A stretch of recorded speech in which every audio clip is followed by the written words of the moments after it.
Hi everyone, in this tutorial I'll show you how you can build Android apps and also install them to your phone. So in this example we built our own personalized to-do and fitness tracker app. You don't need any technical knowledge for this or any Android specific knowledge. You can simply prompt your way to the app. So for this, go to ai.studio and then go to the Build tab, and then here select the chip to build an Android app, and now you can describe what you want to build.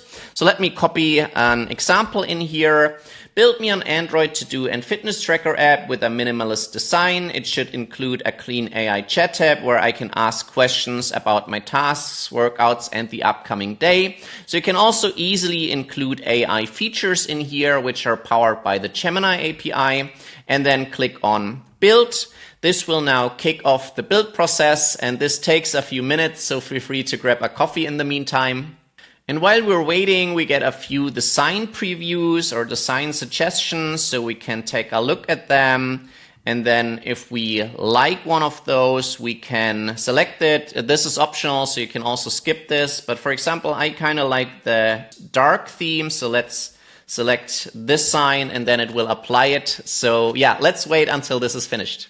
And the app has finished building, so here we get a simulator with a preview and we can test this in here, but let's actually install this to the device right away.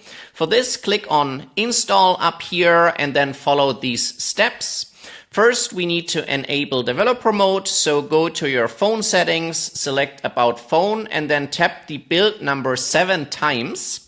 After that, you need to enable USB debugging. So in the settings, select System, then select Developer Options and enable USB debugging. And now we can plug in our device via USB. So I'm doing this here, and make sure this cable is suitable for data transfer, so not just a charging cable. And now we can click on Install via USB.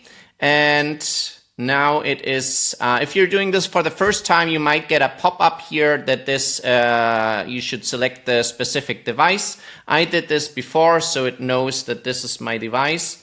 And now it actually already successfully installed and we see it live on our phone. So now we can disable the cable and have our app running on our phone that we just created in AI Studio. And then of course you can test this and add more features here via prompting, or if you notice any errors, then describe what's not working. And then again, you can click on Install and ship the update again to your phone.